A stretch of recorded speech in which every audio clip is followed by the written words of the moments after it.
Where is the organizer? We can't see, no? So where is he?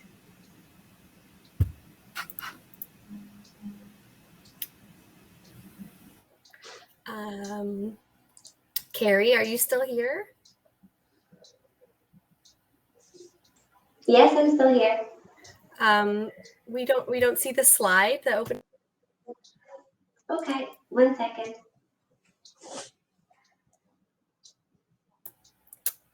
Okay, perfect. Okay, so I think we should get. We are a couple minutes in.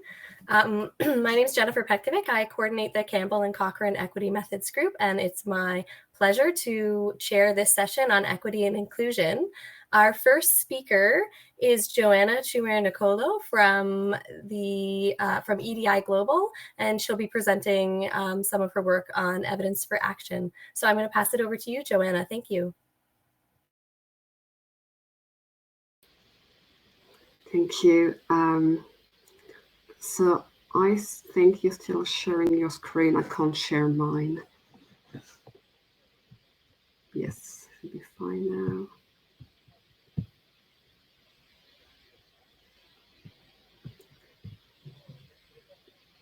Can you see my screen?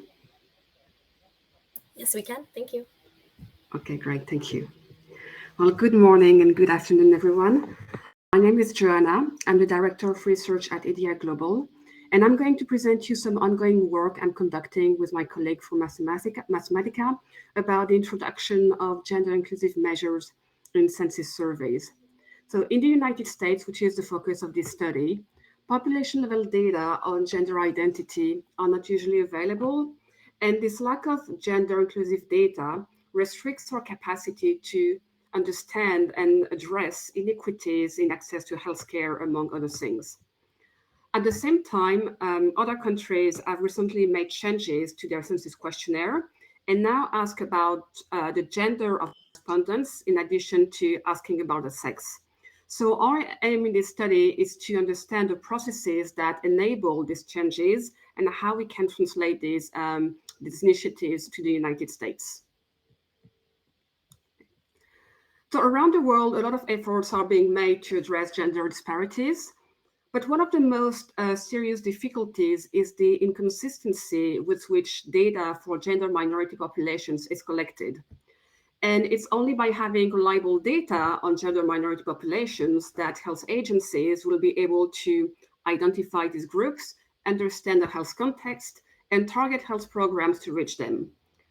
So really the counting of these groups in censuses and any other significant population-based survey is a necessary initial condition in this process.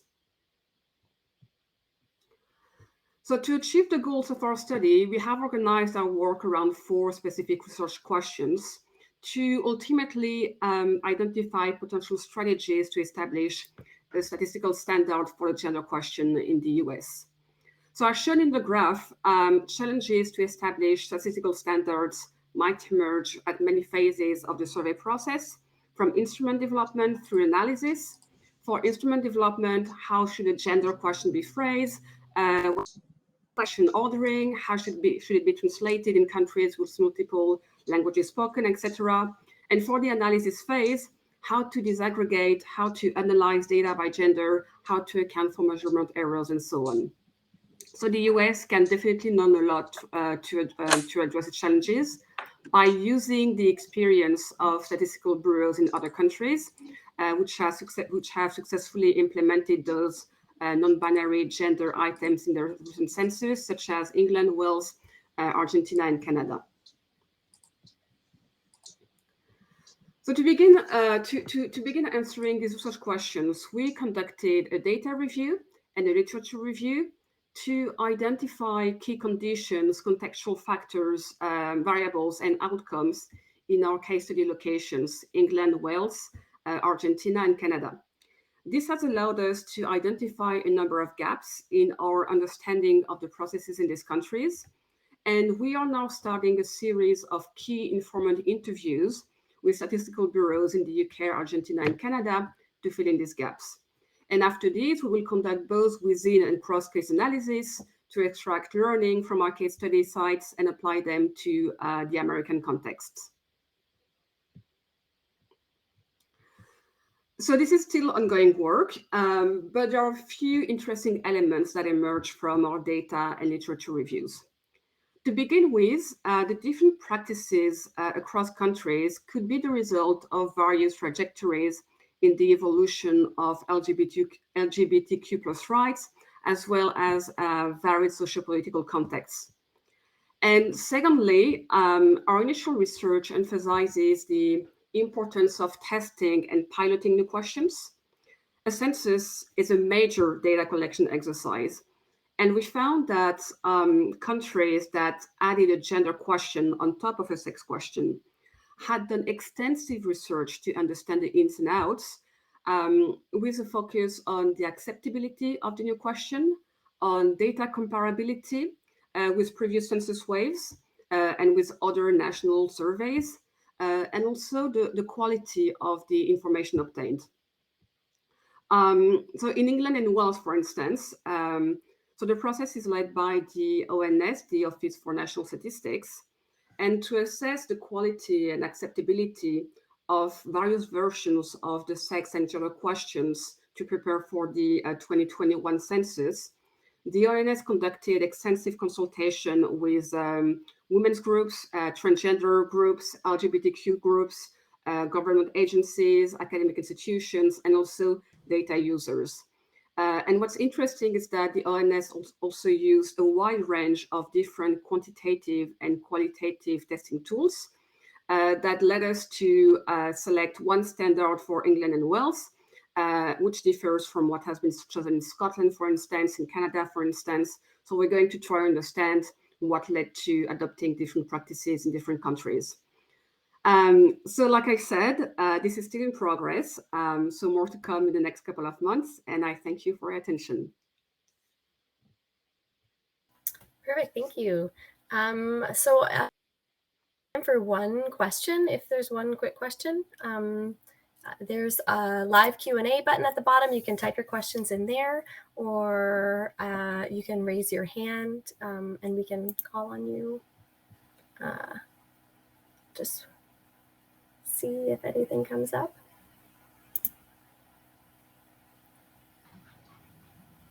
I hear something. No? Okay.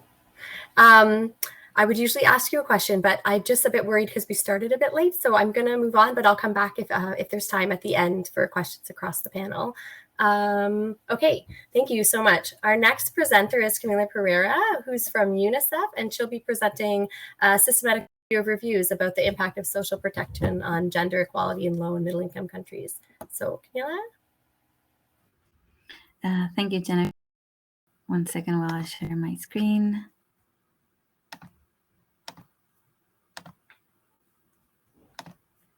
All right. Are you able to see it? Good.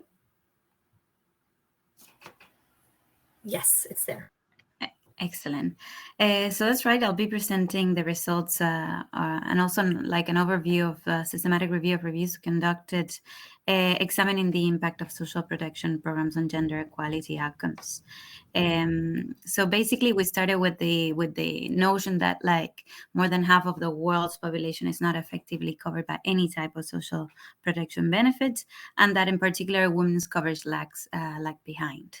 So in addition to that, we identified a difference where most girls and boys living in low-resource settings don't have any access to effective social protection coverage.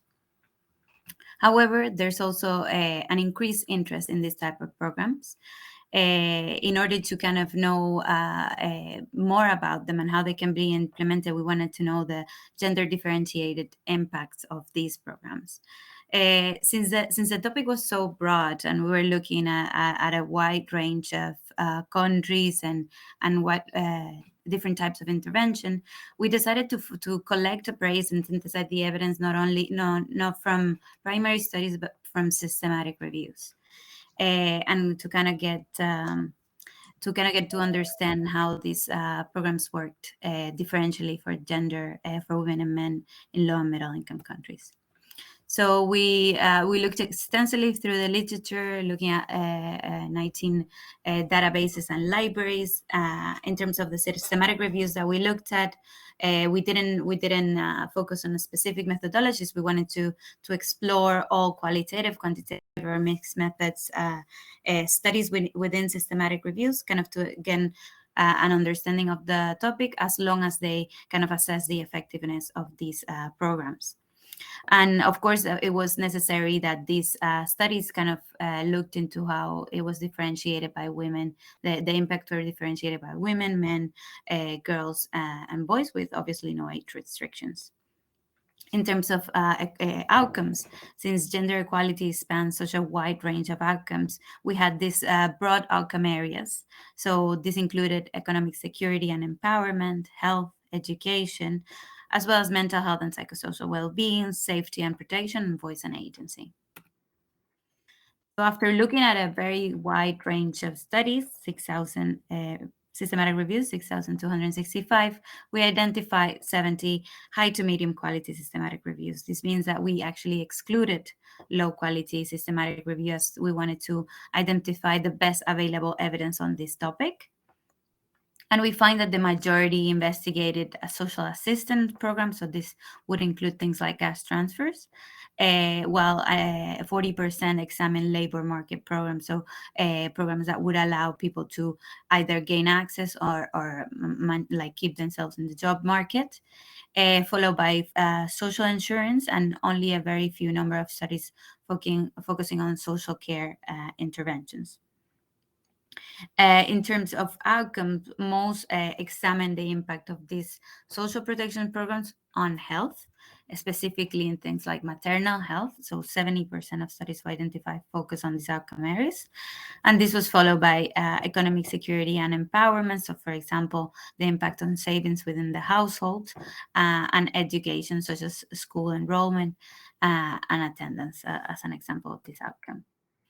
And of course, this yielded a wide range of results on how social protection programs impact differentially women, men, children, boys. However, I want to focus on 5 key findings which apply across the very wide range of interventions that we looked at. So first, we found that even though we should consider that there are pre-existing gender difference when you study populations at baseline, social protection programs seem to report higher impacts on women and girls in comparison to men and boys. We found that women are more likely to save, invest, and share the benefits of social protection, but that the support from their families is a key barrier to their participation and their retention in social protection programs. Sorry, Camila. We also we only see the slides aren't advancing with you. If you want to just see if we can get to the slide you're currently speaking about. They're not moving on. Oh no.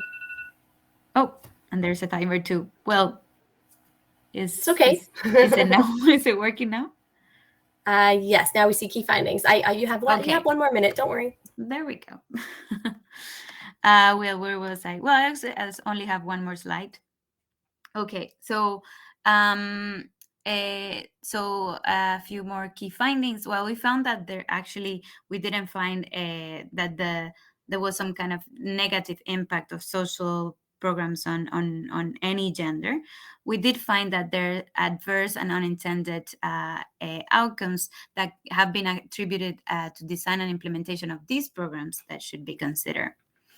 We also reached the conclusion that there is no one-size-fits-all approaches to designing and implementing this type of programs, but that they have to be gender responsive in their approach if they want to reach their desired outcomes. And lastly, we also find that these programs, of course, tend to want to have a direct impact on individual families and persons. However, in order for them to be successful, they need to be accompanied by wider efforts in the restructuring and strengthening of the systems within which they are which they're implemented, such as health, education, and child protection systems.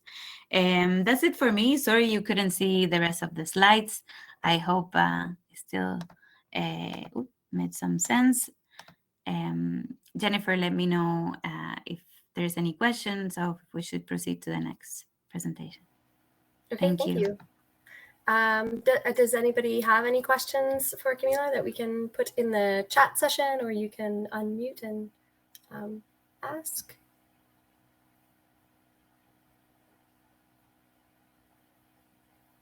Nothing so far. I can ask you just one quick follow-up, but just an easy one is, what are your plans for just sharing the findings and steps for your review?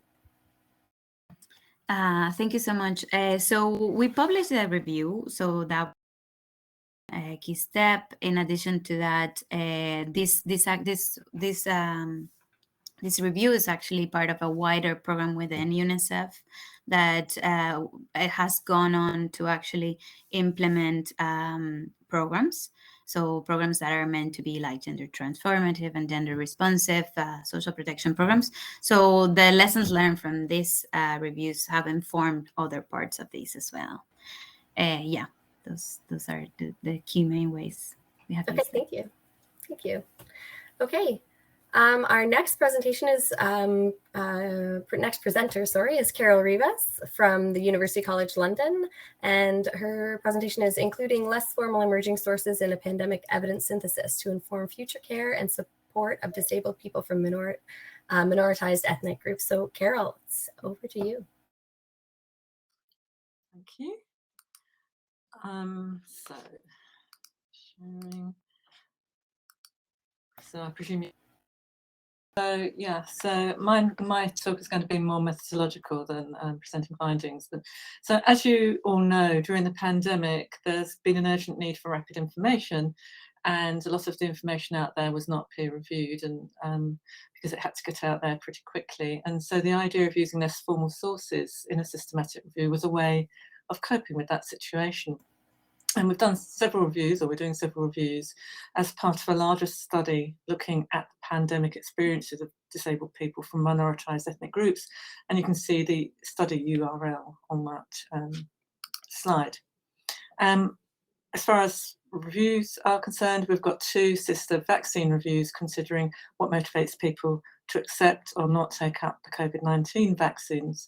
And one is considering adults with any form of chronic non-curable condition or disability, and one considers adults from minoritized ethnic groups in the Western world or in their equivalent countries of origin. And we excluded consideration of people aged under 16 because parents make the decisions usually, and healthcare professionals, students and pregnant women because they have a different knowledge base to the general community. We initially focused on studies from 2000 on. We didn't exclude on the basis of language, and we undertook quality assessments using the MMAT. And for articles that weren't peer reviewed, we considered the thickness of the data that they presented concerning our research questions specifically. We had so many articles on ethnicity that we restricted the data to COVID vaccines, where there was less information as a specific case. We used the typical formal sources such as Medline, Scopus, etc. We used COVID-specific databases, but what was different here is that we also used sources not just for grey literature, but to find blog articles and news reports. We followed links on Twitter, and we did searches of Twitter and Reddit themselves. And on the top left, you can see an API for Twitter and an API for Reddit. So these are application program interfaces or software that can do live streaming, so you can search live. But for the work we were doing, we decided to only use the advanced option in Twitter, which is at the bottom left. And that's because, first of all, you can consider historical data too. Also, there wasn't much data considering the combination of vaccines and ethnicity or disability. And when you use APIs, with rare events, you can get a lot of background noise, lots of irrelevant data. So how did we put the data together? Well, we used framework synthesis, which has been developed by colleagues here at UCL at the Epicenter, and it comes from the framework approach used in qualitative research. So effectively it's a matrix, you've got themes as the columns and then data in the rows, and you summarize the data in the cells, which means it's very amenable to summarizing any type of data. The themes we used were based on the 5 Cs model for vaccine uptake that's already been developed, but on the bottom left you can see that we added a few more that were inductively derived from the data, so primarily deductive but with some inductive themes. And here you can see some examples from the data in the middle. You can see one of our Excel frameworks for the grey literature. On the right, you can see an example from Reddit. It says, I'm not black, I'm originally from Pakistan, and then talks about misinformation spread by WhatsApp messages. On the left, you can see some examples from Twitter. So what I did was I looked for people who commented a lot on vaccines and ethnicity or disability, and also had lots of likes. So you can do that with the Twitter Advanced. And then I've got some data from the normal form of systematic review on confidence, so commenting on the rapidity of development of the vaccine, on convenience, difficulty for undocumented migrants, and demographics. So you can see that if you have a university degree, you're more likely to have a vaccine if you live in Bangladesh. And here, very quickly, I don't have time to talk about it, is one of the models that we're developing from this review, that's for ethnicity. So in conclusion, I'd just like to say that I think this approach is valuable in combining different perspectives and neglected perspectives. So you get an extra richness from including informal sources. And it's really useful in rapidly evolving situations such as we've had with the pandemic, when peer-reviewed articles might not be representative. And it can also be used in, in less rapidly developing situations if you want these extra perspectives. But you need to consider the limitations. It's rapid rather than comprehensive.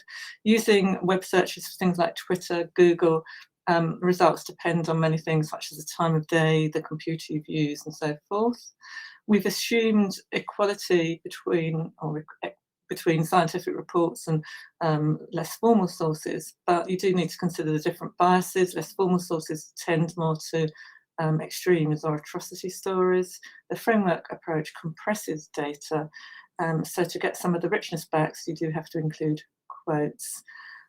So yeah, in summary, I think it's a useful approach, but you do need to consider the limitations. So thank you very much.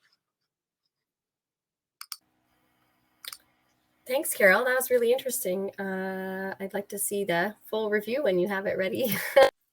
Do we have any questions from anybody on the panel or in the audience? Any other questions? Okay. Thank you, Carol. We will go to the next presenter, which is Andrew. Andrew's from Rutgers University, and he's presenting about debtor protections, land ownership, and inequality in antebellum America. So I'm going to let you share your slides. Thank you very much. Thank you very much for having me. I'm a PhD candidate in economics from Rutgers, and this handsome devil here is Schuyler Colfax. He was from Indiana, and he is one of the greatest proponents in the 19th century of homestead exemptions, which is what I study. So what is a homestead exemption? It's not the Homestead Act. It's not quite bankruptcy. Bankruptcy is a more modern concept for the late 19th and early 20th centuries. It's a real estate.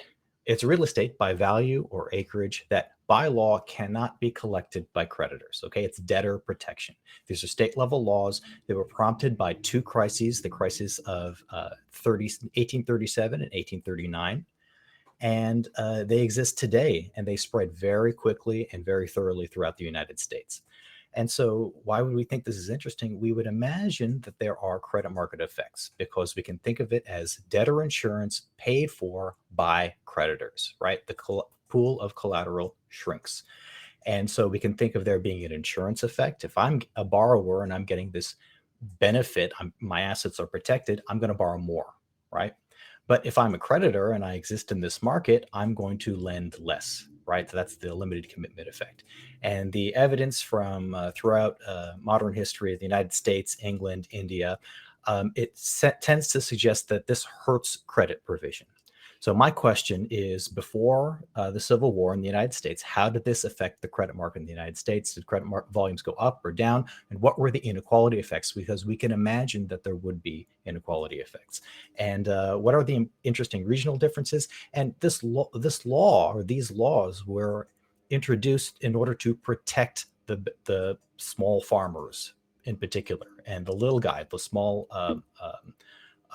landholders. So we can ask if that's actually the case. I have a model which I'll just briefly touch on, but basically it's very clear why you would want this kind of exemption, because under the credit remediation regime of that time, it was very, very cruel to debtors. Okay, so in this top left-hand corner, you can see that if you're a borrower and you have a business and it does well and you can pay your creditor, fine, no problem. But if you can't, and if your payout of your business is quite low, the creditor gets everything. This is why we have an exemption. This is a map here showing the spread of the law throughout the United States.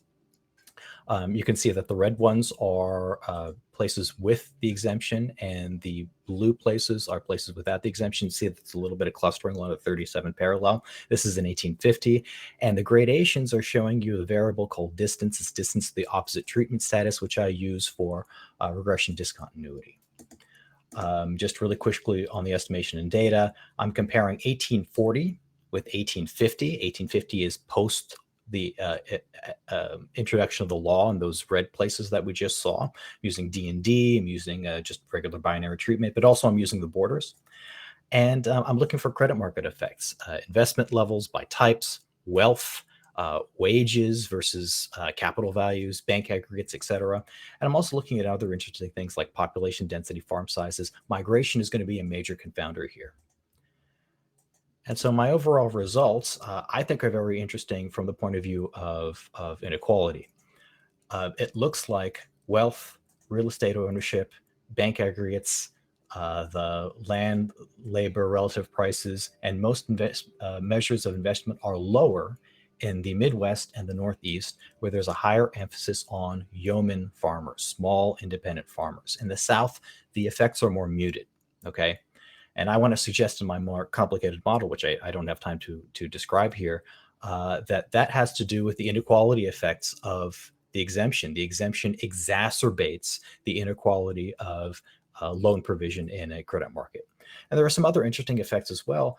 So the law, as I said, was promoted as a way of helping small farmers. It doesn't look like it did, at least in 1850. Interesting point, after the panic of 1857, when I do some measurements 10 years later in 1860, it does look like the law actually did help some of those small farmers. So my overall evidence, my overall interpretation is that the limited commitment effect dominated the insurance effect, at least up until 1850. But after that big crisis, maybe this kind of protection really did help, really did have a bite. That's after the panic of 1857. Thank you very much.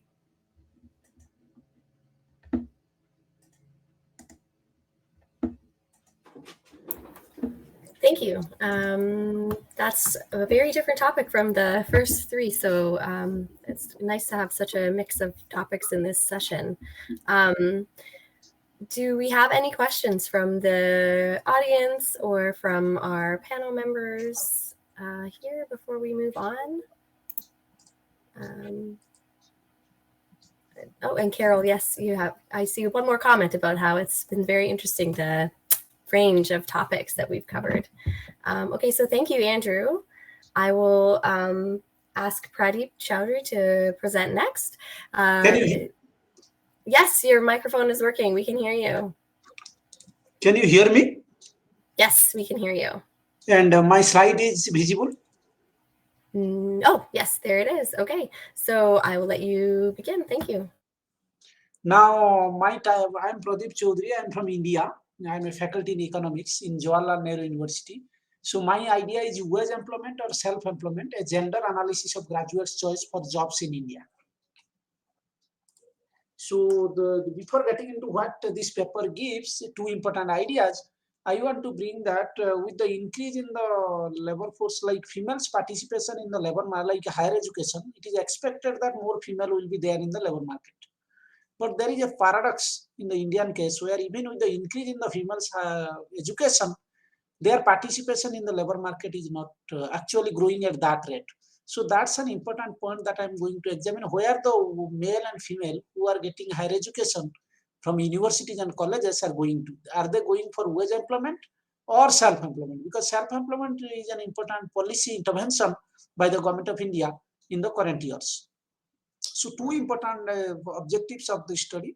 One is to analyze the gender differences in the employment preferences, that is wage employment vis-a-vis self-employment among university graduates in the country, India. And second is we look at how the gender interacts with other socio-economic and demographic characteristics of the students that matter in explaining the variations that graduates choose, like the occupational variations, whether they are going for self-employment or wage employment. So let me get into the data. The data is a very what you call recent data, which is collected by Government of India, periodic labor force survey data, and this is a household survey data covering what you call 100,000 households, both from rural and urban areas. And the sample for this study I have taken from this data is 1 to 65 years who have completed graduation or above level of education. So sample size for 33,773 people came. Out of that, close to 1/4 are self-employment and rest are salaried, and some of them are casual labor and also some unemployed. Our final sample for the analysis, therefore, includes the individuals who are either self-employment or engaged in salaried jobs, and they all are graduates. What I did some descriptive figure statistics and also a probability estimation of their employment, whether they are going for wage employment or self-employment. But I'm not getting into the descriptive figures. Now let me give some probability figures of their wage employment vis-a-vis self-employment. If you see this figure, this is the probability of being into salaried job vis-a-vis wage employment by class and gender. Class means their economic class. So here Q1 is the poorest quintile, means the poorest households, and Q5 being the richest. So if you see the increase, there is an increase over across all the quintile groups. There is an increase in the probability of getting into salaried jobs with the increase in the economic status. That means rich people are more likely to get into the salaried jobs vis-a-vis self-employment activities than the poor people. So that is here. But that gap is declining over the time, like over when there is an increase in the economic status from Q5 to Q1 to Q5, the probability of getting into salaried jobs declines. That gives an interesting information for male and female. So gender gap declines with that means the rich people having like they are likely to go for self-employment activities, the female, and there is a gender minimal inequality is declining in that.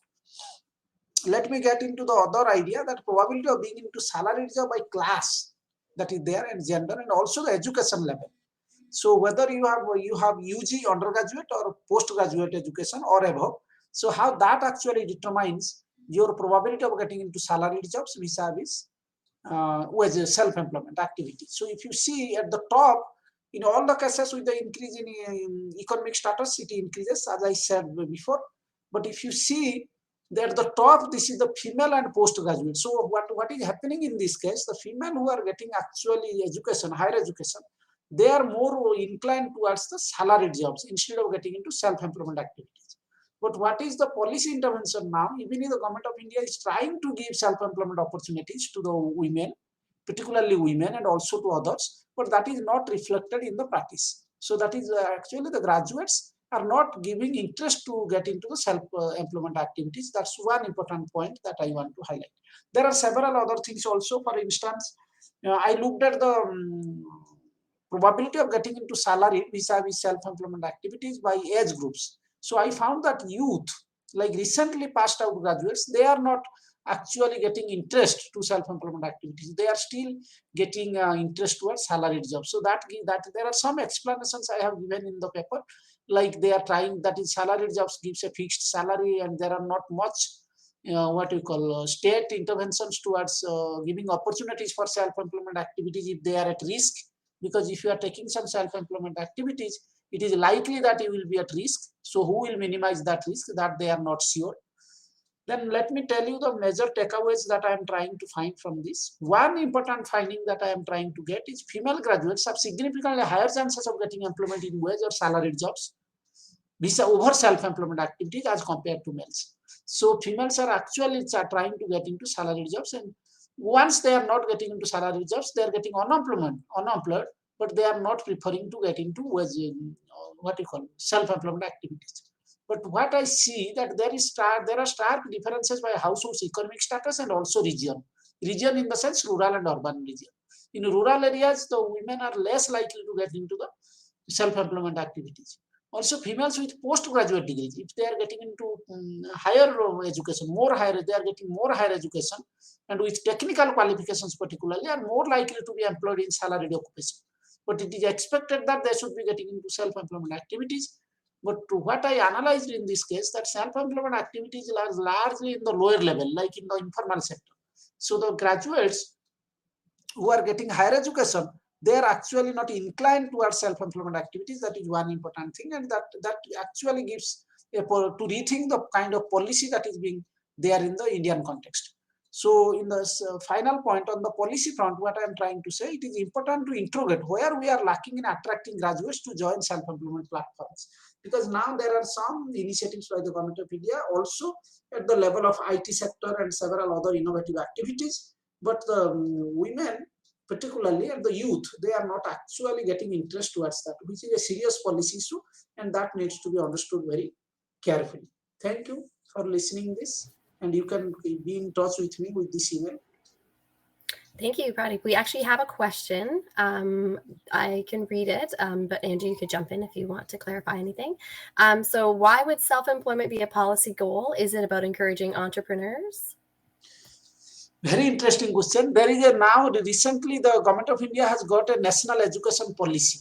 2020, government of India has got a policy, and there they have said very clearly that India is passing through demographic dividend, and in that context, India is getting many youth population adding the youth population to the total population, and to engage the youth population productively, we don't have many salaried jobs. So it is important that the youth should take jobs which are available in the self-employment, like getting their own initiatives and all in the country's context. And for that reason also, people are trying to, like the government of India is trying to give skills to this youth by which they can get jobs. So that is one important policy goal, to engage the youth. And the other idea is that will also minimize the educated unemployment, because we have huge educated unemployment in the country. Like people are getting education youth, but they are not getting jobs. So to minimize the education employment gap, so it is important to get into the self-employment activities, which will give you a which will give you an advantages to a largely populated country like India. We have more than 1.3 billion people, and many of them are youth. So that would be that is a policy goal by particularly this government in this region, political region. Okay, thank you. Thank you, Pradeep. Okay, we have one more presentation for this session. So it's now, our next presenter is Aka Gloria Nudum-Akwin from eBase Africa, and she'll be presenting web accessibility for people with disabilities. So Gloria, you can share your slides.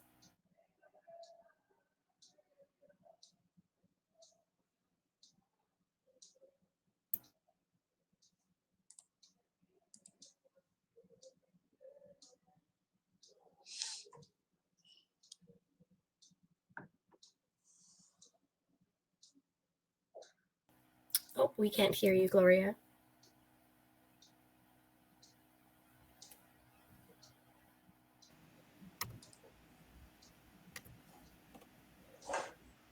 Can you say something?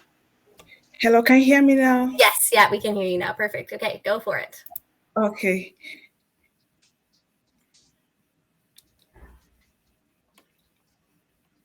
So, okay, thank you. Like I was saying, so it's quite unfortunate that this work has been having issues with publication, as the review time has been taking longer than expected. But however, I will be sharing some interesting findings with you all. So disability, it's very common in sub-Saharan Africa, but not quite understood. And this is actually highlighting the critical need for equity and inclusion for persons with disability in the evidence-based practice stream. So persons with disability are part of every society, and they constitute 15% of the world's population. And right now, with the Internet of Things, most research evidence is now available online, highlighting the importance of making these digital resources accessible to all, that's especially for persons with disability. And most often they are invited for dinner but not to the table, and this is because the databases or the evidence databases, they aim to provide accessibility to the resources, that's the dinner invitation, but access to these resources for persons with a disability is not accessible, as they are not being included at the table. So the objective of this study was to improve web content accessibility for persons with disability, and that's because it's very common in sub-Saharan Africa, but it's not actually quite understood. And so for us to achieve this goal, we set to examine 5 evidence communities online databases. That's firstly by assessing the accessibility of these databases websites, and secondly, assessing the accessibility of the resources within these websites. So we use actually a cross-sectional study of 5 online evidence databases, which were anonymized as A, B, C, up to E. And we assessed a proportive sample of 25 resources within them. And data was collected using 2 online web accessibility tools, that's the A-Checker and webaccessibility.com. And they had criteria like they had to be open access and make use of web content accessibility guidelines, and should actually have a global recognition. So the 5 evidence databases that we actually did the check, so we discovered that they scored an average of 78.6% compliance with practice following the web content accessibility guidelines. And with our resources, that's the purposive sample of 25 resources that we access, the accessibility compliance score was actually 52.5%. So this is a histogram, that's figure 1 is a histogram indicating to us the compliance to accessibility standards, where we have the blue shades indicating access to websites, and the orange shade indicating access to resources. So we could actually see from here that database B, it had the highest access to websites, that's the invitation, but then access to the resources was not very accessible, that they will not be included at the table. That's for persons with disability had issues, or the resources within the websites were complex for them to actually maneuver and get evidence and make evidence-based informed choices. Why figure 2, compliance to accessibility across resources with databases? This is actually compliance with the various variable, where we actually could see a compliance score within alternate text, multimedia presentations, colors, server site image, table headings, and all that. So the persons with disability, they are quite invited for dinner, but they are not being included in the table, as we could actually see from our histogram presentations here, where they had a good access to the websites, but accessing some of these resources within the websites was very complex for them.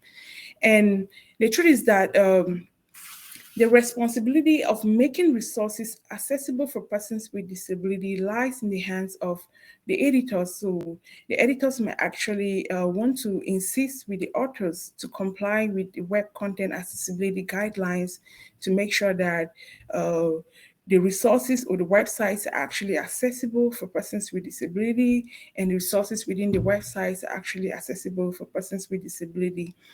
So with our findings, one of the limitations that we had with the study is the purposive sampling of the 5 evidence databases is not a representative of all the evidence databases, so we cannot actually generalize our findings to the accessibility level of persons with disability. And with this, we would like to say there's a critical need for equity and inclusions for persons with disability when designing accessible websites and resources. So one of our next steps is actually reaching out to editors of these various databases, and we could actually provide solutions to them on how they could actually fix some of the problems that we actually identified. That's to make sure that no one is left behind the evidence-based train. That's for persons with disability. They're actually included in the evidence-based train. They could have proper access to websites, they could have proper access to resources within the websites, and this will actually guide them in making evidence-based informed decisions. And with this, I want to thank you all for your kind attention. Thank you, Gloria. We have one question for you, and that's whether you might be able to comment on touchscreen devices and whether that might help people with disabilities get access to the information. Would that be included in what you've looked at, or is that, what are your thoughts? So that was actually one of the variables that we identified, that most of the text screens were not accessible for persons with disability, and that's going to be part of the challenges that we are going to be highlighting to the editors, and we'll be providing, that's my team, we'll be providing them solutions on how they could actually fix this problem. So we actually plan on reaching out to all the 5 evidence databases that we actually did the accessibility check, and we'll actually follow up with them to make sure that the problems are actually fixed. And this is because right now we are in a world where the Internet of Things is quite exploring, and most resources or most evidence-based resources are now available online. So if people with disability could not access text screen, could not access proper color image, this is actually going to be challenging for them, and they are going to be left out behind the evidence-based practice trend. And right now, with the current situation in the world, we actually want to dwell on equity and inclusion for everyone. That's not actually leaving out persons with disability. That's leveraging on equity and inclusion. Okay, perfect, thank you.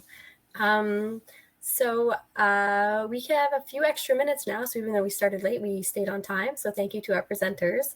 But I wanted to invite you to ask questions to each other if you're on the panel, but also if anybody has a question now for one of the earlier speakers and maybe you didn't get it in time, we can discuss now. So I know that Andrew has a question for Johanna, so maybe we can start there and then see what else comes up. Did you want to ask it yourself, Andrew? Do you want to write it in the chat?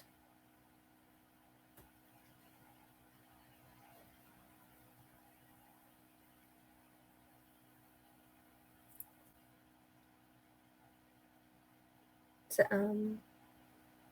anybody else?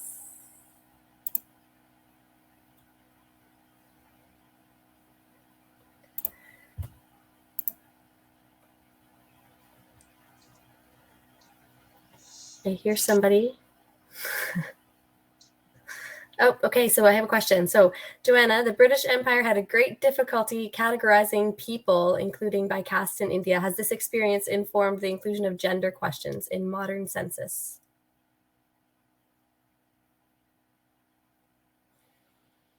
Thank you for this question, Andrew. That's not something we've looked into, and I thank you very much for this question, because we may have to look into this. We've mostly focused on the history after the Second World War, looking at the political context, economic conditions, and the evolutions of LGBTQ plus rights alongside these societal evolutions. But thank you very much. We'll look into this.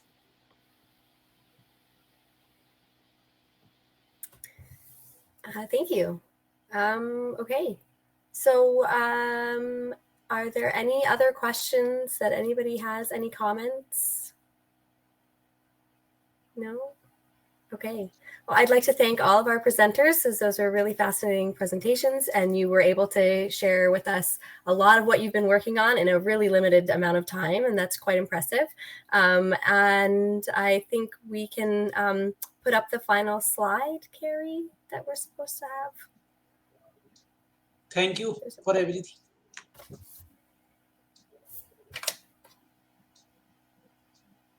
Okay, so thank you to all of the attendees for being here at this session, and we will see you at the next session after the break. Thanks. Thank you. Thank you. Thank you all. Thank you.